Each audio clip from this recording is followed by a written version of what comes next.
Falahi stock market analysis में आपका स्वागत है दोस्तों। आज हम बात करेंगे थिंकिंग पिक्चर स्टॉक्स को लेकर डिस्कस करने वाले हैं। क्या इस स्टॉक में तेज़ी की आशंकाएं बढ़ती है, क्या इस स्टॉक में हम एक बार फिर से फंसने वाले हैं, इसी को लेकर हम डिस्कस करेंगे। बने रहिएगा वीडियो पर। छोटी सी रिक्वेस्ट है, आपने अभी तक चैनल को सब्सक्राइब नहीं किया, प्लीज़ चैनल को ज़रूर सब्सक्राइब कर दीजिएगा, बेल आइकन को दबाना ना भूलें। और हाँ, आपको भी इसी तरीके से किसी भी स्टॉक्स की जानकारी चाहिए, उस कंपनी का नाम मेरे कमेंट बॉक्स में लिख सकते हैं। बहुत जल्द अपने चैनल पर आपकी वीडियो बनाकर अपलोड कर दी जाएगी दोस्तों, ठीक है। अब मैं आपको एक चीज़ समझाऊंगा। इस स्टॉक को नीचे से ऊपर की साइड में भगाया, अब इसका एक रेजिस्टेंस मैंने आपको बताना है। और इसमें जो डील हुई ना, बल्क डील में जो माल खरीदा गया और सेल किया गया, वो दिखाऊंगा कि सेल ज़्यादा किया गया या कम किया गया दोस्तों। वो मैं आपको दिखाऊंगा, यानी खरीदारी ज़्यादा है या कम है, वो इसी वीडियो में हम कवर करते हुए नजर आएंगे। ₹1.24 पर है और इस स्टॉक की रजिस्टेंस की अगर बात करें, ₹1.28 की रजिस्टेंस है। और हो सकता है यहाँ पर आपको प्रॉफिट बुकिंग भी देखने को मिल सकती है। और कल को 5 फरवरी को एक्स ट्रेड भी करता हुआ नजर आएगा बोनस को लेकर दोस्तों, ठीक है। और इसका मेन रजिस्टेंस रहेगा ₹1.40 का, ₹1.42 40 पैसे, ₹1.40 या ₹42 ऊपर में अगर स्टॉक जाता है तो कुछ अच्छी उम्मीदें लगा लेना। वैसे मेरी संभावना यही है इस स्टॉक में। देखो, हल्के इसको ज़बरदस्ती ऊपर में लेके गया, ठीक है, नीचे से ऊपर भगाया गया, तो हो सकता है इसमें प्रॉफिट बुकिंग की जा सकती है। यानी जिसने इस लेवल पर, जी हाँ, ₹1.05 या ₹1.10 की रेंज में जिसने खरीदारी की होगी, हो सकता है वो इस लेवल पर आकर प्रॉफिट बुक कर सकता है। तो होशियार रहने का है, खबरदार रहने का है, कोई गलती नहीं करने का है दोस्तों, ठीक है। और मैं आपको दिखाऊंगा, इसका डाटा दिखाऊंगा। आज जो डाटा सामने आया है इसका, वो आपको सब कुछ दिखाने वाला हूँ इसी वीडियो पर। तो बस वीडियो को लाइक कर और चैनल को जरूर सब्सक्राइब करें दोस्तों। आगे की तरफ चलते हैं। बाकी मैंने इसकी हर चीज़ आपको दिखा कर रखी है। मैं आपको पूरा दिखाने वाला हूँ, ESM में स्टॉक है या GSM में कहाँ पर स्टॉक भी चल रहा है, वो बिल्कुल इसी वीडियो में देखेंगे। चलते हैं आगे। सबसे पहले आप यहाँ पर एक कमेंट ज़रूर पढ़ लीजिएगा। ये आप कमेंट पढ़ लीजिएगा। एक कमेंट जो है, आपको एक बंदे ने कमेंट किया हुआ है, जिस भी भाई को इस कच्चा स्टॉक थोड़ा सा भी प्रॉफिट हो रहा है वो सेल कर दे। कल के बाद ये स्टॉक बहुत दिन वो एक के ही प्राइस पर रहेगा, फिर आप लोग परेशान होने वाले हो। मैं खुद इसमें फंसा है, ये कंपनी सिर्फ बोनस के चक्कर में फंसाना चाह रहे हो, कुछ इस तरह आगे इसने लिखा हुआ है। वो भी मैं कमेंट पढ़ा सकता हूँ, यानी इस कमेंट को भी आप पढ़ सकते हैं। यहाँ पर आप लिखा हुआ होगा, देख लीजिए ये क्या लिखा हुआ है दोस्तों, ठीक है। तो और इसी तरीके से और भी मैं बहुत सारे कमेंट पढ़ा सकता हूँ इसी तरीके से मैं कमेंट किए हुए। और हम देखने करेंगे जिस तरह कमेंट किए हुए इसमें कुछ अच्छा है, नेट प्रॉफिट रेवेन्यू में क्या इंक्रीजिंग है या नहीं, हम देखेंगे। वैसे सही कह रहे हैं कि बोनस के चक्कर में किसी स्टॉक्स को बाय नहीं करना चाहिए, ये साफ सुथरी बात मान लेनी चाहिए। अगर स्टॉक की ताकत और कमज़ोरी की बात कीजिए तो स्टॉक के पास में मात्र 5 ताकतें हैं, 12 कमज़ोरियाँ हैं। Golden chance, energy, extra boost है ठीक है।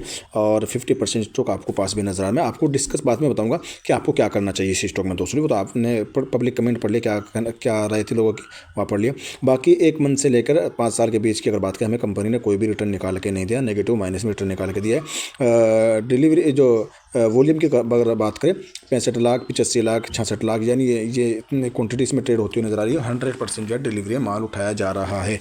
अब उठा रहा है कौन? पब्लिक ही उठा रही होगी या रिटेल इन्वेस्टर उठा रहे होंगे, क्योंकि मैं इसमें दिखाऊंगा एक बल्क डील ऐसी होती नजर आई, यानी हज़ारों में तो बाय किया गया है और लाखों में सेल किया गया है। मैं इसी वीडियो में आपको दिखाने वाला हूँ दोस्तों। सबसे पहले आप इसके रिव्यू भी मैं आपको हर बार दिखाने की कोशिश करता हूँ, ताकि नए व्यूवर्स जो आते हैं उनको भी मालूम रहना चाहिए। देखो, 2023 में इसका रिवेन्यू जो था 25 करोड़ से ज़्यादा का, तो जो घटकर 2024 में करीब 9 करोड़ से ज़्यादा का देखने को मिल रहा है, ठीक है। वही नेट प्रॉफिट की अगर बात कीजिए तो नेट प्रॉफिट इसका 2023 में करीब 4.5 करोड़ के आसपास में, 4 करोड़ से ज़्यादा है, 4 करोड़ के 4.5 करोड़ के आसपास में था, जो घटकर 2024 में 2.5 करोड़ के आसपास में देखने को मिला। वहीं EPS की अगर बात करें, EPS में भी आपको लगातार गिरावट देखने को मिल रही है। 2023 में करीब 1.50 का इसका EPS था, जो घटकर 0.85 पर देखने को मिल रहा है, गिरावट है। और अगर BVPS की देखें तो यहाँ पर हमें इंक्रीजिंग देखने को मिल रहा है, BVPS में, बुक वैल्यू पर शेयर में। और उसके बाद में RO यानी रिटर्न ऑन इक्विटी की अगर बात की जाए तो यह 2022 से लेकर 2024 तक लगातार गिरता हुआ नजर आ रहा है। RO यानी रिटर्न ऑन इक्विटी अगर 2025 चल रहा है, इस पर यह स्टॉक थोड़ा सा इन चीज़ में इंक्रीजिंग कर लेता है, हर चीज़ में प्लस में लेकर आता है, तो ये स्टॉक पॉजिटिव हो सकता है। डेट की अगर बात करें, छोटा सा डेट है, 0.01% का डेट नजर आएगा दोस्तों, ठीक है।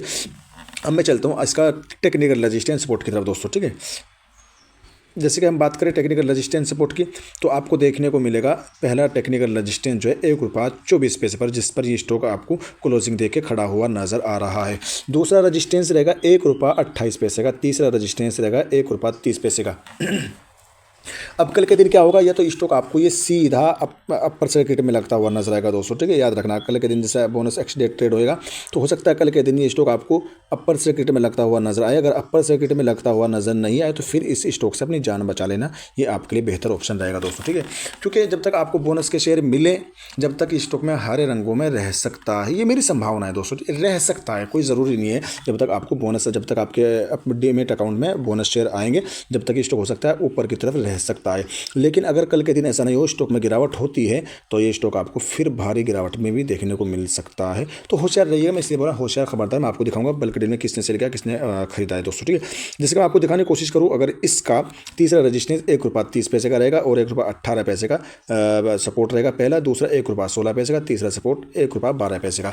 लेकिन कल के दिन ये सब चीज़ खत्म होती नजर आई, क्योंकि कल बोनस मिलने वाला है, एक्स डे ट्रेड होने वाला है बोनस को लेकर दोस्तों, ठीक है।